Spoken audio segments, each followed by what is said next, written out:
Lalo nang naging mapagmahal si Ron, maalalahanin sa pagdaraan ng mga araw ay hindi lamang siyang laging inaalala nito, pati na ang sanggol na patuloy ang paglaki sa kanyang tiyan. Aura, ngayon na ang check-up mo, hindi ako papasok, sasama ako sa iyo. Ron, hindi na naman kailangan. Sa ospital na naman ako mismo chine-check up. Ibabalita ko na lamang sa iyo ang findings. Gusto kong malaman agad. Sa doktor mismo, Aura. Ikaw kasi 6 months na yan ay sige pa rin ng pag-duty. Hindi mo na naman kailangan magtrabaho. 2 months na lang, Ron. Pagkatapos ay magpa-file na ako ng maternity leave. Kaya mo pa bang talaga? Hindi ka nahihirapan? Hindi. Mas mahihirapan ako ng nag-iisa sa bahay maghapon at naghihintay sa'yo.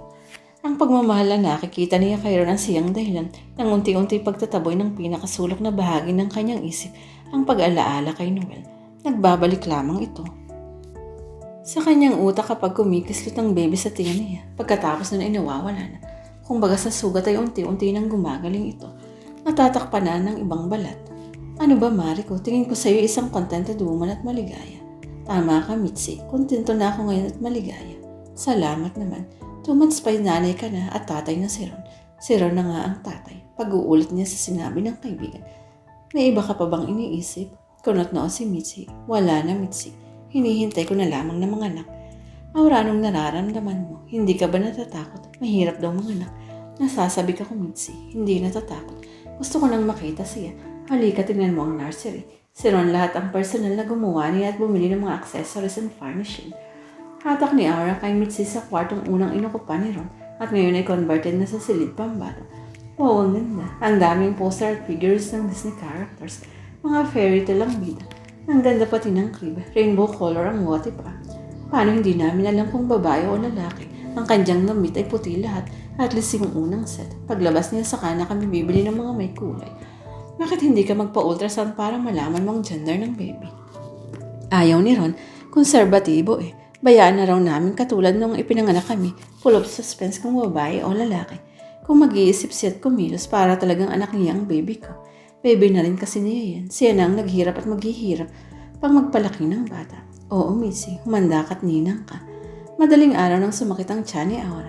Kahit na handang-handa na silang dalawa ni Ron kung anong gagawin para sa mga sandaling iyon, nataranta pa rin ng mag-asawa.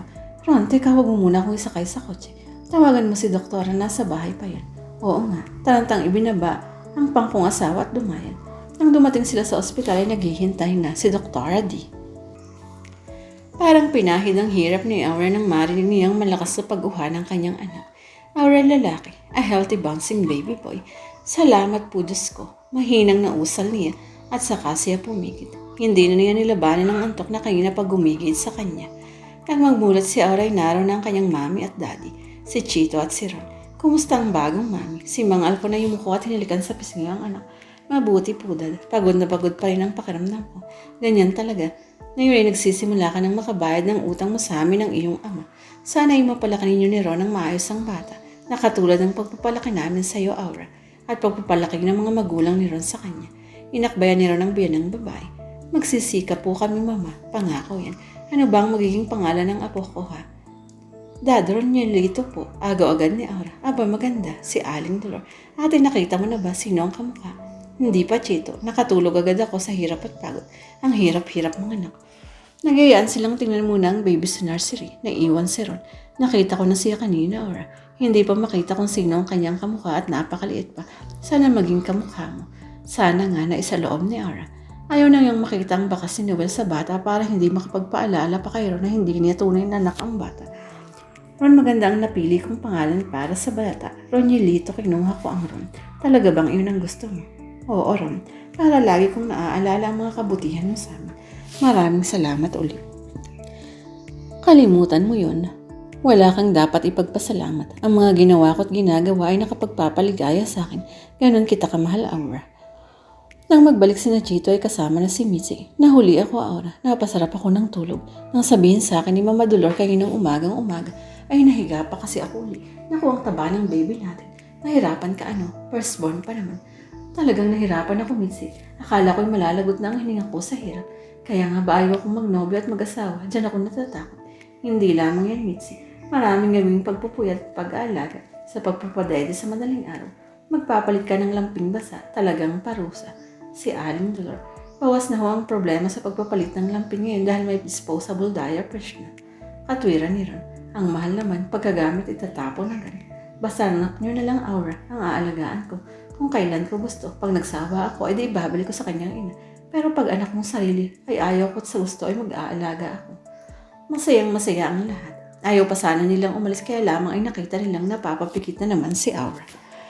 Babalik na lamang kami ng daddy mo mamayang hapon. Maiiwan na po ako, Mama Dolor, para makauwi si Ron makapagpahinga. Ako nang bahala kay Aura. Mitzi, hindi naman ako inaantok. Saka pwede naman ako mag-request ng extra bed para dito na lamang ako magpahinga. Ron, tama si Mitzi. Kahit may kama rito, hindi ka makakapag-relax ng husto. Saka si Siling, hindi siya makakapaglinis. Wala siyang susi. Pag nakatulog ka na at nakapaligoy, saka mo na lamang ako balikan mamaya. Kung papayag si doktora, gusto ko nang umuwi bukas ng umaga. Nakauwi sila kinabukasan. Lalo nang nakita ni Aura kung paano siya paglingkuran ni Ron.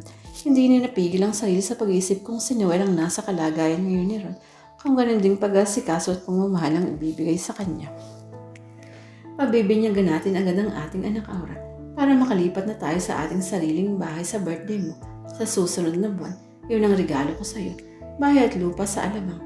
Ron, inilihim ko talaga yun sa'yo. Plano ko ngayon talaga yun sabihin sa araw ng pag-uwi mo rito pagkapanganak. Napayakap siya sa kabila. May mahihiling pa ba siya? Salamat Ron, umiiyak si Aura. Pagkaraan ng 2 linggo ay nabinyagan na si Roniel at sa mismong kaarawan ni Aura ay lumipat sila sa 4-bedroom bungalow sa Alabang. Nakatirik ang bahay sa 600 square meters na lote. Fully furnished na yun. Ron, ang ganda. Bulalas ni Mitzi nakasabay nila sa pag-uwi Ron. Kung mahigit pa akong ikakaya, kaysa rito ay yun ang ibibigay ko sa aking asawa, Mitzi. Kaya lang hanggang dito lamang umabot ang budget ko. Talagang hindi na nga ako makakabalik sa pag-nurse, Mitzi. Mag-aasikaso lang nito at ang baby kulang ng panahon ko. May darating na 2 katulong, Aura. Pero tama ka, hindi ka naaaring magtrabaho pa. Naku, kung ganito man ang ibibigay sa akin ng magiging asawa ko. Kahit mga nakakubuan-buwan ay mag-aasawa na ako. Pabayaan mo't ihahanap kita. Sakay na biro din ni Ron. Nang iwan ni Ron ang magkaibigan, pabulong na nagtanong si Mitzi.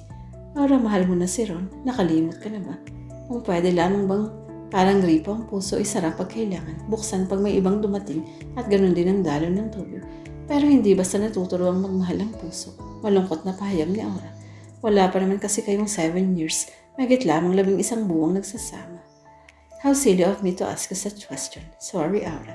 Itinatanong ko rin na sa sarili ko, Mitzi. At idinadasal sana makalimot na ako ng husto. Matulong lumipas ang mga araw.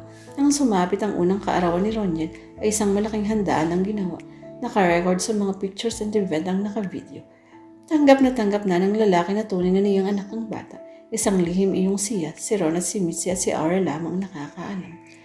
Ang bilis ng panahon, Ron. Isang araw ay binata na si Roniel. Wala pa ba kayong balak sundan ng bata? O si Mitzi? Ang gusto ko'y 6 na anak para kung mahihirapan si Aura, tama na kahit isa pa. Babae?